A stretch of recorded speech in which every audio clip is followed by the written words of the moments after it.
หืมโดยหอมให้เบิ่งแน่ฉันหลังอายบ่อายดอกคนกันเองหอมให้เบิ่งแน่เบิ่งเจ้าทองสิหอมเลยได้อบัดนี้เอ้ามันสิให้ถ้าให้หอมเดี๋ยวนี้มันให้แหละเดี๋ยวมาเว้าเดี๋ยวเว้าหัวเพิ่นพี่น้องเลยเนาะบ่ให้พ่อแม่พี่น้อง FC ซีเรียสพี่น้องเอ้ย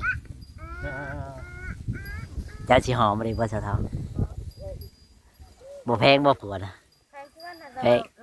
หลังอาย หลักอายบ่โอ้เราหลักอายพี่น้องบ่เป็นหยังดอกเธอหน้าหอมให้เบิ่งเด้อจ้ะเด้อก็เอาสัญญาก่อนสิหอมบ่เธอหน้าฮะ สัญญาอายจะให้ยัง ดีแล้วที่ให้นี่สัญญาบ่จะหอมแก้มผัวให้ FC เบิ่งนี่ฮะบัดสิให้บัดจะเว้าจำนี้ก็สิให้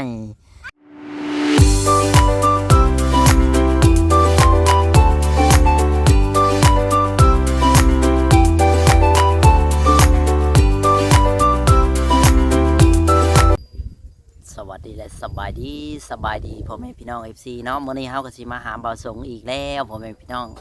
บ่าวสงกับสาวทองหลังจากเฮาได้ซื้อที่ดอกที่ดินตอนนั้นก็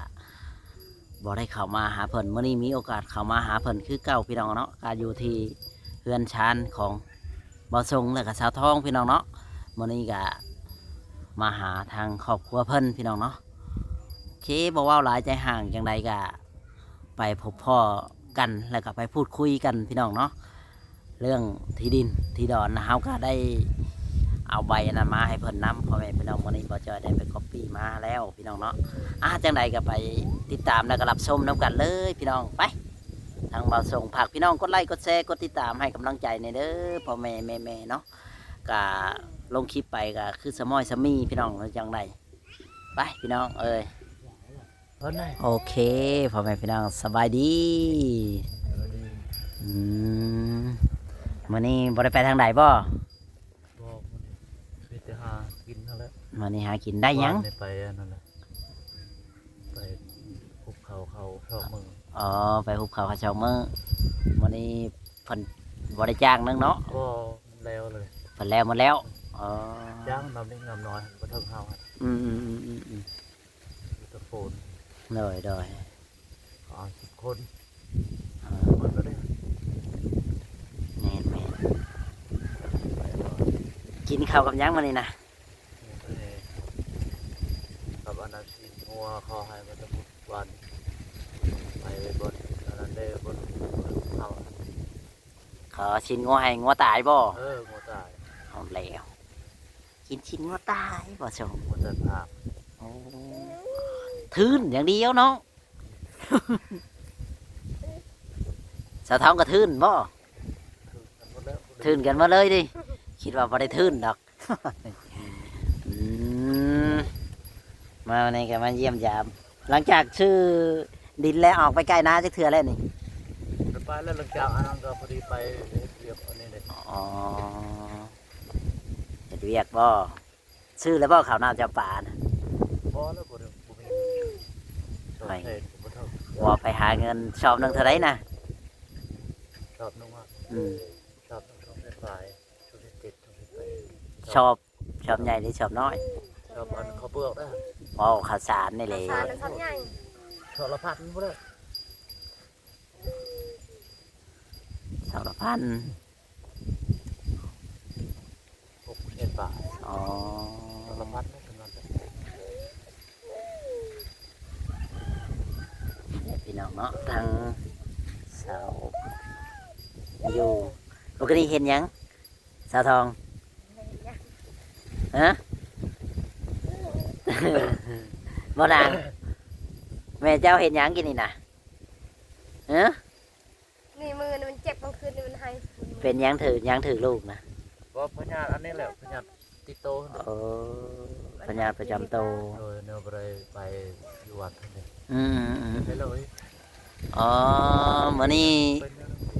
บ่จอยมาคันว่าเจ้ายังบ่ได้ชาวก็บ่พาชาวก็ได้เดี๋ยวเฮาสิ เบิ่งอันนั้นให้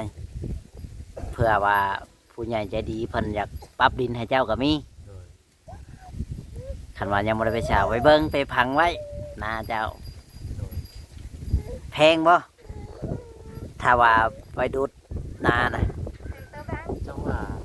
แถวนี้ท่านบอก แถวนี้แล้วบ้านเจ้านี่แล้ว คำเมื่อไร2 3 วัน4 วัน6 วันจะเบิ่ง เจ้าอย่าพอเว้านะชาวทองเสียลามันกลัวหันอยู่แล้ว โอ้ว่าเรื่องกลั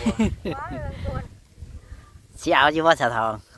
เจ้า สิให้บุกเบิกให้อยู่บ่นี่เนี่ย โดยสิบุกเบิกแล้ว อืม ให้ ต้องเฮ็ดได้บ่แม่นชื่อมาแล้วบ่เฮ็ดได้ ชื่อมา เจ้า แล้ว อันนั้นเจ้าพ่อเขาได้ไปแล้วเลยก็เจ้าจำเจ้าพ่อเขาได้ บ่พอแนวใดเจ้าสิไปไส อ นี่ อกนาเนี่ยเผื่ออายไปก็บ่ ออกนาค่อยก็ออกค่อยก็ฮู้จักนาเจ้าอยู่คันเจ้าออกนาเนาะ นั่นแหละท่านไม่เรียกกันออก ขันยันเจ้าบ่ออกนาไปทางอื่นขอยก็บ่พ่อคือเก่าแล้วแม่นแล้ววะ โดย เออขันออกนาอีหลีมันคืออยู่ได้ขันได้นาเลยสิเฮ็ดบ่พากันสิเฮ็ดบ่หรือว่า เฮ็ดแล้วอันใดอยากแต่รถไทยแล้วสิไทยไปอ่ะ ยอมได้เลย บ่มีก็จ้างเขา จ้างก็คือว่าเลยเดินนี้มันแพงเดี๋ยว หาเงินแล้วจ้างเขาคันว่าเพิ่นเฮ็ดให้แล้วเจ้าก็จ้างเขาดำนี่มันก็บ่ได้จ้างดำเฮาดำเองแบบไปจ้างเขาไถให้ โดยดำเองเนาะ อืม พอบุกเบิกสปีดนี่ก็เฮาโทรดำก็ได้ เฮ็ดได้ไหน สักเอาเลยสักลูกคนนี้ สักดุมมันสิได้กินอยู่บ่ สักปูคนเด้ แมนอยู่สักปลูกมันสิได้กินอยู่บ่นี่ โอ้กลัวเขาเอาเฮ็ดคือเขาให้อันใด เออ เป็นบิดโอ้กลัวดำ ทำไมดำเอาแล้วแล้วคันว่ามันดำได้ก็ได้ เอ็ดเวลาเรามันสบายอะนะบิดมัน บ่ เป็นไม่เคยเห็นเขาเห็ดมันเป็นขนาด บ่ได้นาเขากับนาเจ้ามันก็ต่างกันเนาะ นาคอยนาทง นาเจ้าบัดนาโน้นบัดนาเขานาลุบมันก็เฮ็ดได้ตัว กระตุกทั้งผาดทั้งทึงนี่เลยนะดุด นั่นแหละข่อยก็เบิ่งก่อนแหล้วข่อยก็บ่ฮู้กันแล้วแต่ผู้ใหญ่เพิ่น นั่นแล้ว เพราะว่าเพิ่นว่าสิบุกเบิกให้อยู่เพิ่นเว้าดอกแต่ว่า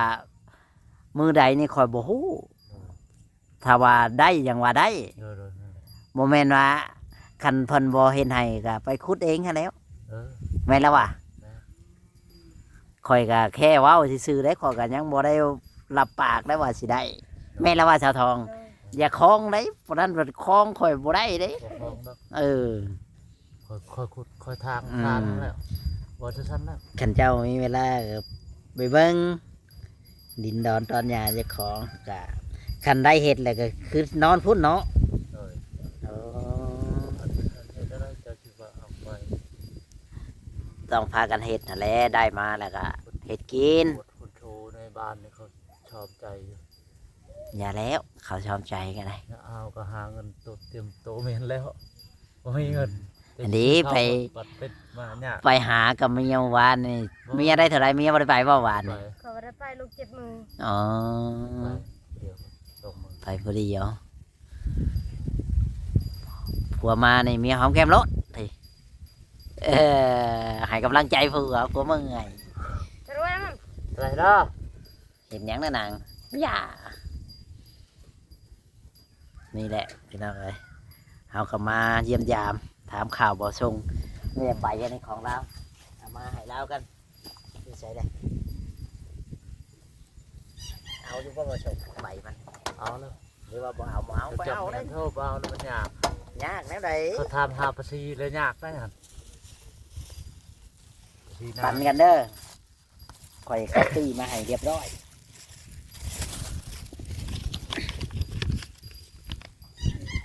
ครบแล้วครบแล้วนะ ครบแล้ว คนละ2ใบ เออ เจ้าผู้จักแล้ววะให้น้าสาวเจ้า2เจ้าเอา4ใบเจ้าเอาไปให้เพิ่นเด้อคอยเอามาให้แล้วเปิดเบิ่งก่อนเดี๋ยวมันบ่แม่นเป็นในใดอ่านเบิ่งน้ อ่านเป็น ำเอาแล้วอ่านบ่แม่นสิรู้จักบ่ฉัน คนผู้จับไปชื่อคนนั่นแหละ ใช้ชื่อเจ้าเขียน เด่น ตัวไหนบอกคนนี้เอาบอก FC แน่ตัวไหนเอาแน่ๆได้ ปืนจะได้ นี่มันเป็นอะไร อันนั้นชื่อเมียเจ้าว้ายจี้ไม่ใช่ชื่อเดียวว้าบ่แม่นชื่อเจ้าของชื่อเจ้าอยู่เทึงพี่บ่เทึงกินนี่เทึงโปรมือสีแดงอ่ะเออชื่อเมียก็เว้าว่าชื่อคนอื่นว่าชื่อเจ้าของเนาะปั่นกันเด้อให้เพิ่นได้จะหน่อยเพิ่นถามเขาก็บ่ได้มีให้ได้ เอาตัวเก่าเราเนี่ย แม่น คอยเลือกตัวเก่าเจ้าตัวใหม่ บ่แล้วกับเจ้าเอานี่แหละไว้คนละใบคนละ2 ใบเดี๋ยวเรื่องอื่นคอยว่าอีกทีนึงนะบ่ได้ให้ไปขายได้ ค่อยสิขายไป โอ้ยขายผมมาเอาขอให้สาวทองคนเดียวแล้วเจ้าขาย บ่ขายหรอก เจ้าบ่ได้เลยขอให้สาวทองคนเดียวเจ้าขายนี่สาวทองขายขอให้ประสงค์คนเดียวเป็นหยังนางหืมเราเป็นหยังอย่าไปจีกของเพันเดอร์จีกแล้วเลยเด้อ ไปเชมโนนะที่ผมมี ไม่แล้วคันบ่เพันมาเห็ดผูเนาะต้องเพันลงมาเห็ดผูแล้วอีก2-3 ปีผูแล้วเพันเห็ดแล้วปีนี้บ่แม่นบ่ปีนี้เพันลงมาเห็ดแล้วบ่แม่นติหรือว่ายังเขตนี่ยังบ่ เสร็จแล้ว เขตนี้เขาเฮ็ดแล้วยังเขาเนี่ย เออเห็ดกับผู้แล้วเพิ่นลงมาใหม่ผู้แล้ว เราลงมาเปลี่ยนหัวนี่ อืม ผู้ก็ยังทันเปลี่ยนกันยังเลย ยังผู้เพิ่นบ่มีก็คือกันกับเฮาเจ้าข่อยนี่แหละแม่นแล้วว่าสาวทอง เลย อืมสาวทองสิได้ดำนาอยากไปเบิ่งสาวทองดำนาสิไว้ชำใดนี่ดำเป็นอยู่ว่าสาวทองฮะ เป็น มันใจว่าจักว่าเซ็นเลยดำนี่ว่าดำเป็นนี่โมเมนเอาเป็นห่างเป็นว่าดิ โอ้ก็ บ่ว่าดอก เขาก็เคยเห็นห้าง ติช้ำว่าไก่ตอดเข่าในดำนาจับแบบนี้ช้ำบ่ เท่านั้นแหละ เนาะเถอะบัดบ่สงได้สาวไว้คือกันบ่อ๋อสำนี้ให้เด้ ไว้หมด โอ้ยสาวทองให้เด้บ่สงบ่ได้หอมแก้มหมูบ่จักหยังให้ จุ่ม นี่ เลยเท่ หยังเลย ๆงายลงมาอุ้มหนุนไปนี่แล้ว นี่เด้อพี่น้องนั่นแหละเรื่องให้เรื่องนาเดี๋ยวเฮาก็สิเบิ่งให้จังใดก็ได้ มีคนจะขายต่อเจ้าอีกว่ามีบ่ มีแล้วตอนนั้นเช้าเขา เท่าไรนะคอยสิซื้อเอาเอง ไป นี่ ถามบอก ซื้อ ลองไปถามเบิ่ ซื้ ง อให้น้องทองซื้อให้เองอ่ะบ้านไกล มันไกลก็อย่าแล้วคอยซื้อเอา ถามเบิ่งคุณเราหัน บ่แล้วคันว่าอยากขายซ้ำกับเก่าใน เสียง ว่า สิเอานี่แล้วสิเอา เฮ็ดน้ำมันเด้อ ให้ชาวทองเฮ็ดนะคอยกัน เอ้ยเคยเฮ็ด ชาวทองได้หลายคอยก็มาเอาเขา ถูกต่อกัน ต่อกันนั่นเอง ต่อขึ้นมาพี่ คันเขาขายซ้ำเก่าอยากเอาอยู่ขายก็เก่าบ่เอาแล้วมันแพงบ่มีเงิน แล้วก็ทำเก่าแล้วขันโขกนาน สิให้พวกเจ้าเฮ็ดขอยก็สิมาเอาเขา อาจจะซื้อเอาคนถ่าย บ่แล้วยันว่าเขาจะขาย ต่อกันนั่นแหละ ม ต่อกันแล้วนะ อืมให้เขาเว้าก่อนถึงเขาจะขายก็มี เขาว่าคันอันนั้นจับมันอายจับชื่อให้คันแทนอายไปทำเองนะ อืม ตกลงกันราคาเอง นั่นแหละขอยก็ถามไว้ซื่อๆนี่แหละ แล้ว เนาะ เขาก็ว่าไปนี่แหละ เพื่อว่ายันว่าเจ้าได้ยินเพิ่นว่าโอ้ขอยก็อยากขายอยู่ต่อกับเจ้า จะขายให้เหรอเราจะขายหมดเรื่องนะ เท่าไรขายหมดนะ จ้ะ บ่ละขายหมดก็บ่มีเงินซื้อแล้วขายซ้ เงินเต็มกระเป๋าเงิน บ่มีเงิน บ่มีได้สะทองเอ้ยอืมสะทองก็บ่ส่ง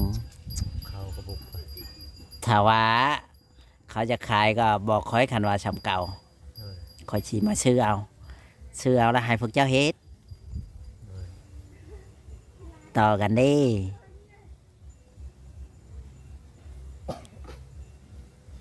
คันมันบ่แพงไหนมันแพงเขาก็บ่ซื้อกันได้ นั่นแหละไปซื้อ แม่นแล้ววะ ใครเกินไปเนาะ เออ 7 ไปล้านอยู่ บ่มีเงินซื้อแล้ว 7 ไปล้านกวง สำของเจ้านี่ก็พอซื้ออยู่ให้พอชง ประมาณนั้นแล้วนี่ก็โคกเขาได้คันไทยนาบ่มีโคกประมาณ3 ล้าน 5แล้ว อืม โคกอันนั้นฮะมันขึ้นมาจากอันนั้นเลยโคกติดกับคอยหันขึ้นมากับเฮาอยู่หั่นเลยมันรถเฮาจอดหั่น อืม ฮอดนะติดกับไทยนาเลยครับเราจะขาย อืม ไทยนาก็แม่นหมดแต่ว่ามันก็เทิดนะเรา อืม มันครึ่งหนึงเลยนี่นาเราอยู่ เดี๋ยวมือใดว่างๆมือใดคอยอันนั้นก่อนสิไปเบิ่งคันว่าคอย เป็นทาง ย่านว่าผู้ใหญ่เพิ่นอยากบุกเบิ่งให้เจ้าคอยสิพาจะไปเบิ่ง เลย แต่ว่ารถนี่เท่าไหร่วะรถไถแถวบ้านเจ้าแล้วมีได้20,000 30,000เขาไปจักขาดจ้าง นั่นแหละ เขาต้องไปถามมีว่ารถไถใหญ่แถวบ้าน ไม่ อยู่บ้านใดเด้ นี่เขามาในบ่มี พอแล้วเว่าในบ้านไหน บ่ ได้ ในบ้านในบ่มีเด้อแบบติดต่อเอารถอันนี้หั่น โอ้ ต่อมาแต่ไกลพุ่นเลย ติดต่อมาแต่ไกลรถคิดว่าในบ้าน รถ ไหนได้ ชายเขามี ใน เด้ บ้านบ่มีดอกในบ้าน บ่มีในบ้านมีแต่รถฮอนด้าหั่นแหละในบ้าน อืม แถวนี้แถวกลางก็ยังบ่มีเลย อืมคิดว่าแถวบ้านมีเดี๋ยวคนแรกเขาก็มาถามว่าสิซื้อดอกขอยก็ยังบ่จักคือกันดอกอันนั้นอย่าไปคล้องคอยได้กันว่าบ่มีเจ้าก็ไปป้านเอง บ่ของเนาะ แม่นแล้วว่าคอยเว้า โดยคอยปานคอยขุดนั่นแหล้ว อื บ่มี ม ขุดทานนั่นแหละบ่ได้ของดอก เออ ปัญญามมาก็ได้ว่ามี อืม บ่มาแล้วก็บ่มี อืมขุดถาไปขุดกับเมียเจ้าแล้ว มือใดเจ้าไปขุดคอยจะไปเบิ่งเสือท้องขุดว่าเราอยากขุดสำใดนี่ ป่ะเขาจันแต่ขุดเรานอน บ้าไปสิเหตุแบบนั้นบ่ได้ได้ซอยกันนี่ แต่ว่าบ่มีข้าวกินก็ค่อยไปแล้วน่ะค่อยไปขอให้เจ้าน่ะเจ้าอยู่ เออ ถ้าบ่มี ให้ผัวอยู่ ไป ห่วย ไปกันหมู่ เราสิอยู่บ่เราก็ยันเมียไปคือกัน ไปน้ เจ้าบ่น่ะไปนะ โอ้ยเราขุดพวกนั้นเราบ่ไปดอกคอยให้ไปปิดกาแฟเมื่อเช้านี้เพิ่นไป ำไป เอา ให้ ไปขอยานอันนั้นเนาะก็เริ่มเนาะขอยานนั่นน่ะ อืมไปปิดกาแฟพอแล้ว ต้องไปน้ำกันเจ้ากับผัวกับเมียเดี๋ยวสิหายกันบ่ได้ได้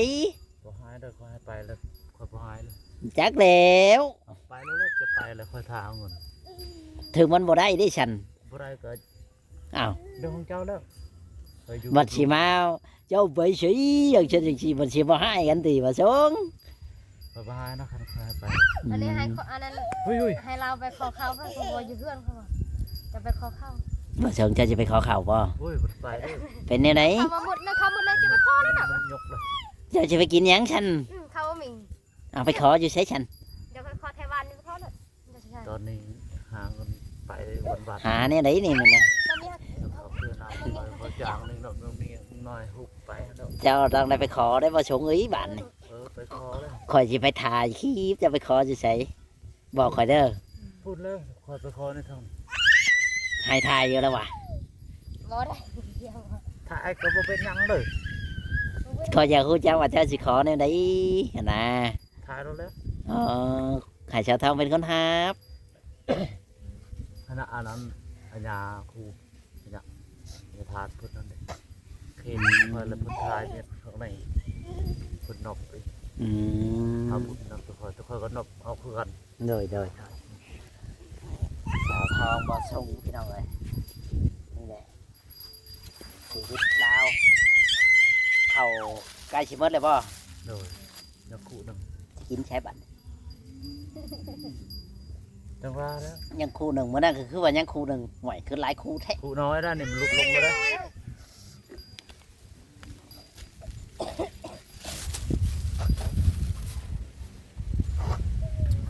ยังคู่หนึ่งบ่ส่งว่าโอ้ย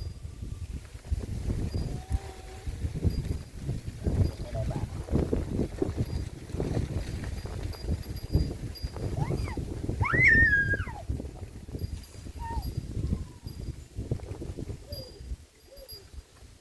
บ่จอยมีของมาให้ สิเอาอยู่บ่ สิเอาเลย คันบ่เอานะบ่ให้ได้ให้แล้วต้องไปซื้อเขาวมากินได้บ่แม่นเอาไปซื้อจากอื่นคนมามือใหม่บ่เห็นนี่ค่อยให้ซื้อหยังก็แล้วแต่ดอกค่อยให้แล้ว แต่แต่จริงๆแล้วเขาให้ซื้อเขาว โดย เอาแล้วก่อน สิซื้อแล้วว่ะ เลย คำว่าซื้อนี่เอาเองนี่ ทำไมครับ บ่สมคือโชคดีแท้กับสาวทอง แบ่งให้ข่อยนำอยู่บ่นี่ ไม่หมด บ่แล้วสาวทอง โอ้ได้เข้าวเป็นกระสอบกันซื้อแม่นแล้วว่ะ เลย อืมอืมหอมแก้มผัวให้เบิ่งแม่ข่อยสิเอาให้นี่หอมให้ข่อยเบิ่งได้มั้ยบ่ชงหอมแก้มเมียให้เบิ่งได้มั้ยเอาแล้วบัดสิยิ้มหอมแม่ป้าลูกแม่เพิ่นอยากเบิ่งว่าบ่ชงสิหอมแก้มเมียอยู่บ่นี่ว่ะหอมได้มั้ย มาแล้ว อ้าวหอมแก้มเมียมาจีบกล้าเพิ่นอยากเห็นว่าพวกเจ้าหักกันอีหลีบ่นี่ว่ะแม่นว่าบ่เคยหอมจะคือแล้วแต่เอากันนี่เคยหอมอยู่บ่ เดี๋ยวหอมตลอดเคยหอมตลอด อันนี้หอมได้ไหมให้เพิ่นเบิ่ง เดี๋ยวบ่กล้าแล้ว บ่กล้าสิเจ้าทองเจ้ากล้าบ่อย่าว่าได้บ่กล้า กล้าบ่ฮะว่าสิหัวในไหนหอมได้ไหมเคยหอมอยู่บ่แก้มผัวนะหืม เลย หอมให้เบิ่งแน่ฉัน หลังอาย เอ้ยบ่อายดอก คนกันเองหอมให้เบิ่งแน่เบิ่งเจ้าทองสิหอมเลยได้อบัดนี้เอามันสิให้ถ้าให้หอมเดี๋ยวนี้มันให้เนี่ยเดี๋ยวมาเว้าเดี๋ยวเว้าหัวเพิ่นพี่น้องเลยเนาะบ่ให้พ่อแม่พี่น้อง FC ซีเรียสพี่น้องเลย อ่า เจ้าสิหอมบ่ได้บ่เจ้าทองบ่แพงบ่ผัวนะ ใครเพื่อนน่ะ เฮ้ย หลังอาย หลักอายบ่โอ้เราหลักอายพี่น้องบ่เป็นหยังดอกเธอหนาหอมให้เบิ่งเด้อฉันเด้อก็เอาสัญญาก่อนสิหอมบ่เธอหนาฮะ สัญญาอายจะให้ยัง ดีแล้วสิให้นี่สัญญาบ่จะหอมแก้มผัวให้ FC เบิ่งนี่ฮะบัดสิให้บัดจะเว้าจำนี้ก็สิให้จะให้มาชงเด้อหอมเธอหนานี่หอมบ่ว่าชง บ่ยากเนาะเพิ่น บ่ยากติ โดยมันอยู่ใกล้กัน หอมนี่ไม่ฉันอยู่ไกลกันเลย อันนี้อยู่ทางหลัง มาอยู่ทางหน้านี่เจ้าทอง เฮ้ย ไปสิเบิ่งบ่สองแล้วบ่ชงแล้วให้เจ้าไปทำงานเนี่ยแล้ว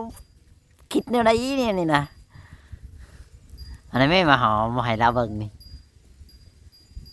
เจ้าทอง กระจังได้ หืม กระจัง หัว ฮะ หัวคอยหัว เขาหัวเจ้าหัวอย่าหัวเด้อบ่ชงอย่าหัวเด้อนี่แหละคอยก็มีเงินจำนวนหนึ่งให้เจ้าไปซื้อข้าวซื้อน้ำซื้อหยังก็ได้แต่พวกเจ้าเด้อ เออ ไว้ซื้อสู่ครอบครัวเจ้ากินนั่นแหละอย่าว่าได้มาเมื่อน่ะคอยบ่มีข้าวอีก บ่บ่ว่าเนาะ บ่ได้ได้แบบนั้น มาเมื่อนาให้อายปืดเบิ่งรถขับมาเชื่อม แม่นว่าชาวทองเขาเว้านะ เลย บ่ชงว่าให้เพิ่นมาขึ้นเบิ่งแล้วว่ะคันว่าเมื่อน่ะบ่เห็น เขายังบ่ทันเชื่อเขายังบ่ทันให้ขึ้นเลย ขึ้นเป็นหยังก็จะขึ้นเบิ่งนี่ เอาชื่อก่อนยังบ่ โอ้ยขึ้นรถเร็วเจ้าห้องบ่ซื้อจักเถื่อมื้อใดซื้อกันว่าเงินให้บ่ซื้อมันก็บ่ได้แล้วใช้เงินหมดสิซื้อแล้วได้ บ่ได้กินได้ฮะ บ่มีรถแล้วก็ บ่แถวบ้านนี่ครับบ่ขายบ่ ขายชื่อแถวบ้านนั่นแหละ ซื้อพอได้กินก็ อาหารนั่นแหละ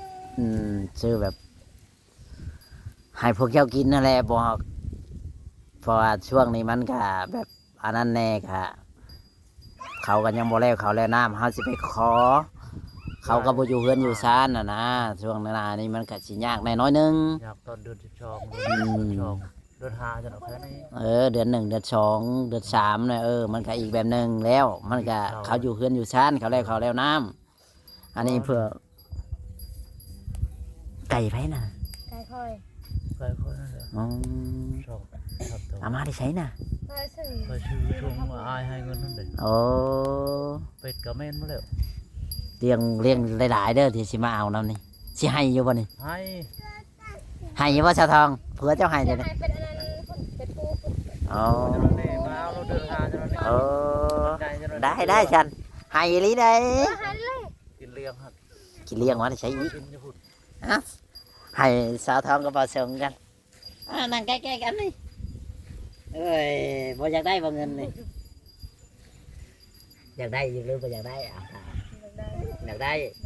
ได้เงินแล้วสิหอมแก้มผัวให้เขาเบิ่งว่าเออ นี่กับพร้าวนี่ก็ บ่ได้อยากตอบก็อยากดีสาวทองตอบก็ได้เป็นหยังนี่เลยดาวเอาจับกับผัวเจ้าคนละชนเดี๋ยวเด้อแป๊บหนึงเด้อป้าเดี๋ยวโอเคพี่น้องเอ๋ยเนาะคลิปนี้ก็สิบ่มีหยังหลายสิขอจบคลิปไปก่อนเอาลงถ้าว่าผิดพลาดประการใดก็ขอโทษขออภัยมื้อนี้เฮาก็ได้มามอบเงินให้บ่าวสงกับสาวทองเป็นที่เรียบร้อยแล้วพี่น้องเนาะเงินส่วนนี้ก็ทางแม่อยู่ประเทศนอกอยู่ USA ขอบคุญขอบคุณเพิ่นแน่นบมือทั้งสองนั่นแหละ พูดเด้อคนยังดี แม่ที่ชื่อดินชื่อดอนให้เจ้านั่นแหละ ขอบใจเพิ่นหลายๆขอบบุญขอบคุณเนาะทั้งแม่เพิ่นอยู่ USA นั่นแหละที่ว่ามื้อนี้ก็เพิ่นเอาเงินส่วนหนึ่งมาให้สาวทองกับบ่าวสงพอได้ซื้อข้าวซื้อน้ำกินซื้อหยังก็แล้วแต่เพิ่นเงินจำนวนนี้ที่ว่าเหลือซื้อดินนั่นแหละขอยก็เอามาให้เจ้า เก็บไว้ดีๆเดิเหียแล้วเด้สวัสดีและสบายดี สบายดี